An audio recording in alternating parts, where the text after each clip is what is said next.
Saya mau ke Pak Basara ini, kalau nggak salah Pak Basara ikutan belusukan ya sama Pak Ganjar ketika kemarin ke Jakarta Utara. Ini dikritisi sama PKS, tanggapannya Pak Basara.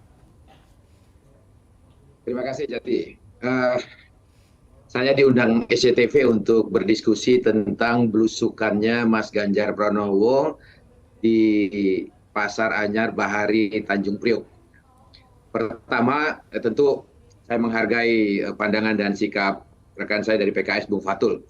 Sebagai partai politik yang mengusung bakal calon presiden lain, tentu beliau harus bersikap seperti itu, dan ini kita anggap satu hal yang lumrah sajalah dalam kita berdemokrasi.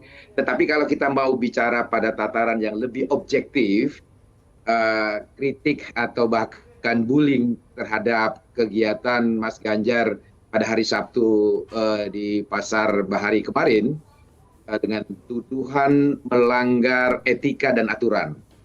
Mari kita bedah. Pertama, aspek aturan. Artinya regulasi yang membuat Mas Ganjar dianggap melanggar peraturan perundang-undangan, dimanapun levelnya itu. Yang pertama, posisi Mas Ganjar datang ke Pasar Anyar Bahari itu adalah dalam kapasitas sebagai bakal calon Presiden Republik Indonesia. Bakal calon Wakil Presiden Indonesia, bukan calon Presiden Republik Indonesia. Sehingga posisinya belum masuk dalam kategori seorang calon presiden yang sedang menyampaikan visi misi dan menarik dukungan kepada masyarakat. Bawaslu RI telah memberikan pernyataan resmi terhadap kunjungan Mas Ganjar Pranowo di hari libur tugas beliau sebagai Gubernur Jawa Tengah. Statusnya sama dengan bakal calon presiden yang lain ketika mereka telah jauh-jauh hari melakukan sosialisasi belusukan bahkan ke seluruh wilayah negara kesatuan Republik Indonesia jauh sebelum Mas Ganjar belusukan. Karena memang Mas Ganjar baru diputuskan oleh PDI Perjuangan sebagai baca pres itu pada tanggal 21 April yang lalu.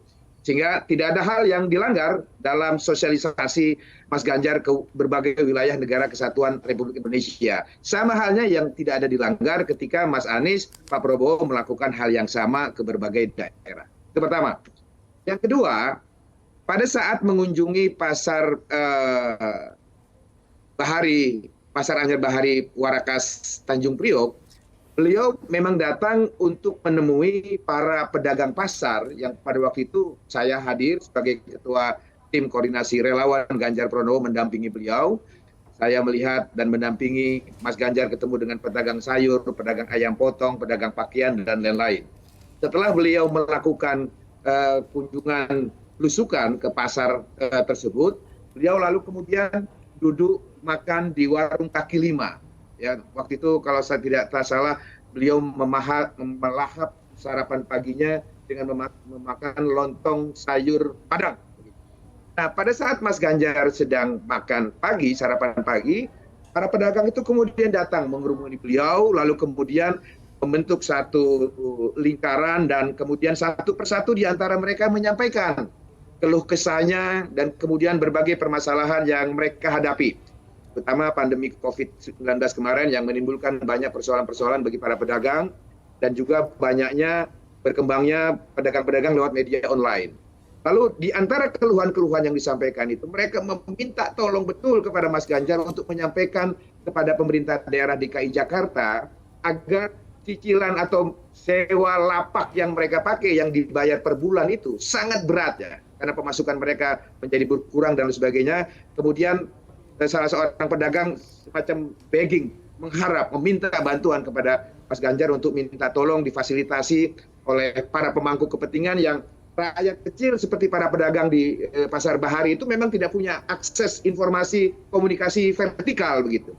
Nah, di situ kemudian Mas Ganjar sebagai calon pemimpin bangsa yang komunikatif, elaboratif dan aspiratif, lalu menghubungi PJ Gubernur Mas Pak Heru pada waktu itu, dan kemudian Pak Heru tidak bisa dihubungi dan beliau berhasil kontak dengan sekdanya Pak Joko Agus. Pada saat itu Mas Ganjar posisinya memfasilitasi, mengkomunikasikan amanat para pedagang yang ditemui oleh Mas Ganjar di pasar itu. Nah, pada posisi itu saya mendengar bagaimana respon yang sangat antusias, sangat responsif dari sekda yang beliau katakan juga sahabatnya sejak di Jawa Tengah. dan pada esok harinya pihak Pemda DKI Jakarta kemudian merespon, para pedagang itu dibantu, dan sehari setelah itu, Mas Jati, para pedagang di Pasar Bahari itu kemudian mengucapkan terima kasih kepada kami, relawan yang pada waktu itu mengantarkan Mas Ganjar untuk bertemu. Nah, pada titik ini, etika mana yang dilanggar oleh Mas Ganjar ketika ia mencoba menjalankan fungsi komunikator, pemimpin yang amanah, kemudian menjadi jembatan. Kecuali pada saat itu, Mas Ganjar menelpon Gubernur DKI, lalu kemudian atau Sekda DKI, dan kemudian memerintahkan, Anda harus begini, harus begitu, dan lain sebagainya. Tidak ada kalimat itu. Pak Yang Basara, disampaikan Mas Ganjar hanya menyampaikan ada aspirasi dan kemudian minta tolong. Jadi atas dasar itu kesimpulannya Mas Jati, tidak ada hal aturan perundang-undangan yang dilanggar dan tidak ada hal etika pemerintahan yang dilanggar. Begitu. kenal dengan PJ Gubernur, kemudian sudah bersahabat lama dengan Sekda DKI Jakarta yang sedang bertugas saat ini, akhirnya menelpon waktu itu seperti kayak semacam reaksi gitu ya dari apa yang dilakukan pertemuan dengan para pedagang di sana. Tapi pertanyaan saya, kalau misalkan PJ Gubernurnya atau Sekdanya nggak kenal dekat dengan Pak Ganjar, ketika itu apakah Pak Ganjar juga akan langsung menelpon? Disitulah letak etika pemerintahannya, Mas Jati. Kalau saja gubernurnya atau sekdanya bukan bagian dari tim di pemerintahan yang sama, saya yakin Mas Ganjar tidak akan melakukan itu. Kenapa demikian? Karena Pak Heru ini adalah PJ Gubernur yang diangkat oleh pemerintahan Presiden Joko Widodo. Sekdanya juga demikian. Mas Ganjar dari perahu pemerintahan yang sama, dari partai politik yang sama. Sehingga ini satu tim. Dan di antara mereka merasa saling membantu. Pak Heru, Pak Sekda merasa berterima kasih mendapatkan masukan itu. Beda halnya kalau pada tanggal 24 Juli kemarin, gubernurnya masih Pak Anies. Ya, ini tentu sangat melanggar etika karena Pak Anies adalah sebagai bakal calon presiden. Tentu kesannya ingin menjatuhkan atau mengungkit masalah yang ada di pemerintahan Provinsi DKI Jakarta jika itu masih dipegang oleh Pak Anies.